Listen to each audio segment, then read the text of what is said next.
అదే RTV app వార్తల్ని క్షణాల్లో చదివే అవకాశం ఉంటుంది. ఒక న్యూస్ పేపర్, ఒక టెలివిజన్ ఛానల్ మీ చేతుల్లో ఎప్పుడు ఉంటాయి. గత 9.5 సంవత్సరాలుగా బీఆర్ఎస్ పార్టీ అధికారులు ఉన్నప్పుడు అవినీతి అక్రమాల ద్వారా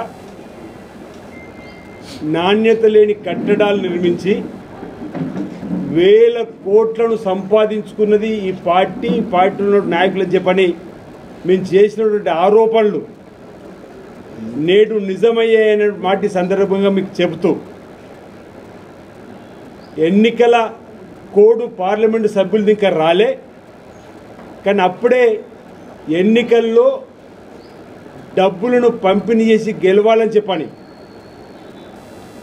గత పార్లమెంటు సభ్యుడు మాజీ ప్రణాళికా సంఘం బోర్డుకు సంబంధించిన మాజీ చైర్మన్, వైస్ చైర్మన్ ఉన్నటువంటి మరి వినోద్ కుమార్ గారికి సంబంధించిన డబ్బు ప్రతిమ మల్టీప్లెక్స్లో రాత్రి 1:30 6,67,33,050 దొరికినటువంటి సందర్భాన్ని ప్రజలందరికీ కూడా చెబుతూ, అంటే రాబో పార్లమెంట్ ఎన్నికల్లో డబ్బు ద్వారా గెలవాలని బీఆర్ఎస్ పార్టీ చూస్తుందనడానికి నిదర్శనంగా ఈ ప్రతిమ మల్టీప్లెక్స్ ఎవరో మీ అందరికీ తెలుసు.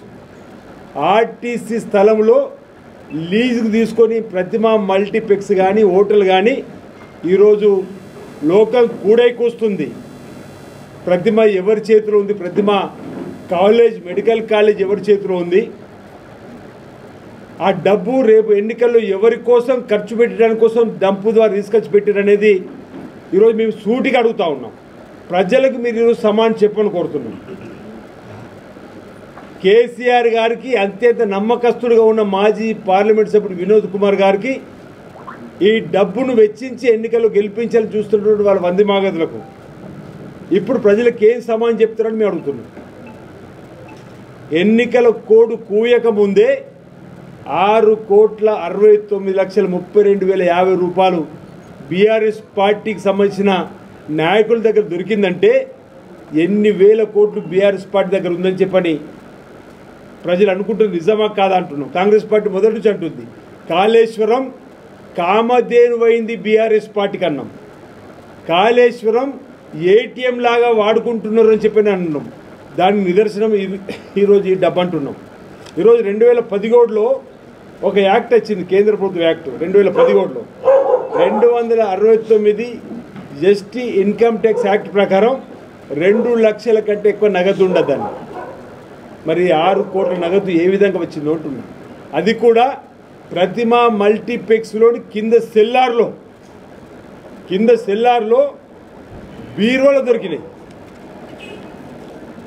ఆ డబ్బంతా కూడా ప్రతిమ మల్టీప్లెక్స్ ఆఫీస్ రూమ్లో ఆయిల్ కాటన్ బాక్సులలో పెట్టారు. ఆయిల్ కాటన్ బాక్సులలో బీరువాలలో కూడా పెట్టినటువంటి డబ్బును రాత్రి 1:30 పట్టుకున్నారు పోలీసులు. ఇన్కమ్ ట్యాక్స్ అధికారులను, ఉన్నతాధికారులు పిలిపించి వారికి అప్పేపెట్టిన కార్యక్రమం జరుగుతుంది. నేనేం చెప్పదలుచుకున్నంటే, గత ఎన్నికల్లో ప్రజలు కర్రు కాల్చి వాత పెట్టినా ఈ బీఆర్ఎస్ పార్టీకి బుద్ధి మారలేదు వీళ్ళకని చెప్పడానికి. మళ్ళీ రాబో లోక్సభ ఎన్నికల్లో డబ్బులను విచ్చలవిడిగా పంపిణీ చేసి గెలవాలనుకుంటున్నారు. ఈరోజు 9.5 సంవత్సరాలలో వీళ్ళు సంపాదించిన డబ్బును ఖర్చు పెట్టి గెలవాలనుకుంటున్న పరిస్థితి ప్రజలు గమనించమని సందర్భంగా ప్రజలను కోరుతూ, ప్రభుత్వం కూడా కఠినంగా చర్యలు తీసుకోవాలని చెప్పి ఈ సందర్భంగా కోరుతా ఉన్నాం. ఈ విధంగా విచ్చలవిడిగా డబ్బు సంపాదించినటువంటి పైన ఈరోజు కాళేశ్వరం కామధేనుగా మారిందన్న వాళ్ళకు దానిపైన ఇప్పటికే విజిలెన్స్ విచారణ జరిపినాం. ఈరోజు సిట్టింగ్ జడ్జితో విచారణ జరిపించాలని ఈ ప్రభుత్వం చూస్తుంది. ఎంతటి వారైనా, ఎంత పెద్దవారైనా రాబో రోజుల్లో తప్పనిసరిగా వారికి కఠినమైనటువంటి శిక్షలు ఉంటుందన్నమాట ఈ సందర్భంగా చెబుతూ, అటు కేసీఆర్, కేటీఆర్, హరీష్ రావు, సంతోష్ రావు, కవితారావు, వినోద్ రావు ఎటు చూసినా వీళ్ళ దగ్గరనే అవినీతి అక్రమ డబ్బు ఉందని మా ఆరోపణలకు ఈరోజు నిజమైంది అనే మాటకు రాత్రి పూట ప్రతిమ మల్టీప్లెక్స్లు 6 కోట్ల పైచీలు దొరికిందని నిదర్శనం నాటి సందర్భంగా చెప్తూ, ఓవైపు మహిళగా బతుకమ్మను ఆమెనే కనిపెట్టినట్టు కొత్తగా 9.5 సంవత్సరాల ప్రభుత్వం దిగిపోయిన తర్వాత అసెంబ్లీకి వచ్చి జ్యోతిరావు పూలే గారి విగ్రహాన్ని ఏర్పాటు చేయమని చెప్పని.